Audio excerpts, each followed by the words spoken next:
I will welcome back after a break.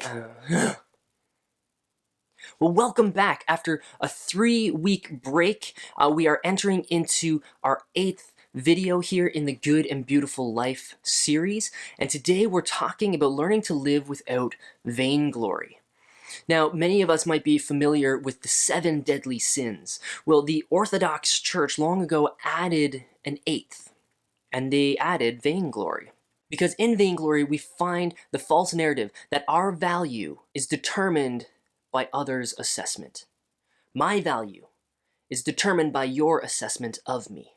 Now, this is a narrative that is ingrained in us from a very early age. As children, we are either praised or corrected based on our behavior. If we do something right, if we listen well, we are praised.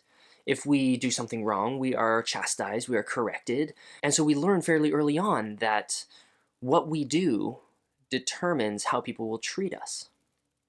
Likewise, in school, we are graded based on our ability to do or not do a certain task. And that continues on even in the workplace. You know, our work, our success will be met with potential promotions. Whereas our failings, our shortcomings, might lead to us needing to look for a new job. And so we learn from a fairly early age that what people think about us matters. And that slowly turns into what people think about us determines our value. And so vainglory is rooted in our insecurity, and it's driven by our need to be affirmed by others. James Bryan Smith says this, that vainglory is the most elusive of the vices that we have addressed so far. It hides under the guise of virtue. And so we got to ask, what exactly does vainglory look like? Well, and here's a couple of ideas of what it could look like. First off, when someone praises us for something, we want to share it and likely do share it with other people. Social media has been a caveat of this. I think of Instagram or Twitter or Facebook. We want to post all of those successes, all those things that we think people would, when other people view it, they will think well of us.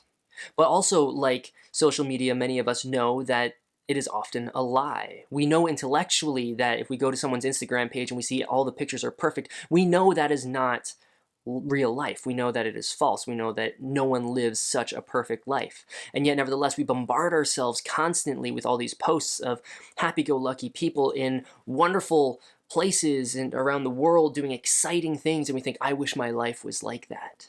And so vainglory also takes the form of not posting our weaknesses, not posting our shortcomings.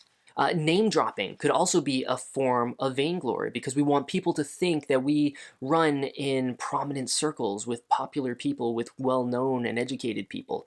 And so just by dropping a name, people will think well of us, like, oh, they hang out with so-and-so. Another example of vainglory for all the parents out there could be that when we put too much emphasis on the success of our kids because we think that it will cause us to look good, that people will think well of us because our children succeed, rather than just enjoying our children's effort and success strictly for their own enjoyment. Enjoying it because they enjoy it. And so we think of kids who are in sporting events or in dance or music, and we think, they're doing so well, and just being able to enjoy it for that, rather than saying, oh, I wonder if so-and-so is going to comment on how good my son or my daughter is playing in the band today, and that they're so much better than all the other kids. We immediately jump into vainglory when we make it more about other people valuing us or looking upon us well. And so Jesus recognizes this deadly vice, and so he addresses it in his Sermon on the Mount. In chapter 6, the beginning of chapter 6, he addresses 3 disciplines that were very common among the Jews, among God's people: giving to the poor, prayer, and fasting. And so he says, when you're giving to the poor, don't let your left hand know what your right hand is doing. And when he talks about prayer, he says, don't go babbling on, thinking you'll be heard because of your many words, but go into your room, close the door, and pray to your Father who is unseen, because then your Father will see what is done in secret. And then also with fasting, he talks about the Pharisees and how they will disfigure their faces so that others would notice that they are fasting. And Jesus says, no, don't do that. Instead, put oil on your head and wash your face so that it will not be obvious to others that you are fasting. Rather, do it before God in secret. Jesus talks about these 3 disciplines that the Jews will be practicing, and he was pretty much guaranteed knowing that people were going to be practicing these things. And he says, do it in secret. Now, Jesus isn't so much trying to get at the how we do these disciplines, but what he's really trying to get behind is the intention. Why is it that we are doing these things? Are we doing it for recognition? Are we doing it so others will think well of us? Are we doing it for vainglory? Or are we doing it for the reasons the disciplines exist, in order to connect and relate to, be in relation with our Heavenly Father? To get to know our Heavenly Father more, to draw near to Him, to depend on Him, to be able to trust in Him more. And so the point Jesus is trying to get at is to engage in these disciplines with no expectation, no idea, no hint of what others think about us in the process. It's not about what others think about us. It is strictly between God and myself. And so whereas the world's narrative is you are valued because of what you do, the kingdom narrative says you are valued because of who God is. Because God looks upon you with his unfailing, loving eyes. You have value because God looks upon you and sees his valuable child, a child that he was willing to die for. And so we have to ask the question of what is the counter? How do we get out of vainglory if we find that it is creeping up into our lives? And our practice, the practice that we have for this week is secret service.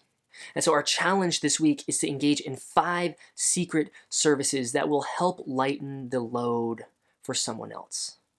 And so that could be calling someone up and being a listening ear. It could be asking someone how they're coping with the pandemic, how they're coping with phase 3, how they feel about phase 3, and really taking the time to just listen, to praying with them and working through some of that and bringing it all before God with them. It could look like buying someone a meal, calling them up and saying, hey, I want to lighten your load a bit. I know things are really stressful, and so I want to order something for you on Skip the Dishes. They've got a list of restaurants here in the Kingston area where you can order. You just phone up the number where you order online, and send it to a different address. And you pay for everything up front, so offer to buy someone a meal. It could look like writing somebody a letter. Maybe writing them a letter that contains this very truth in it, that you are valuable not because of what you do, but because of God and how he's looking upon you, that he sees you as his valuable child. Or perhaps, if you're a parent and you are homeschooling your kids, you can rest in the fact that right there is, in fact, a secret service. And to be able to engage in it without grumbling, to engage in it even in the midst of all the other things that have to get done.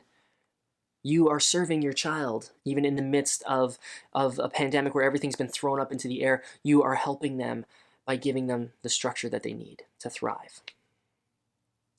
And so I want to wish you well. I want to pray a blessing upon you as you discern with God what kind of secret services you can engage in this week. Take care, and we'll see you next week.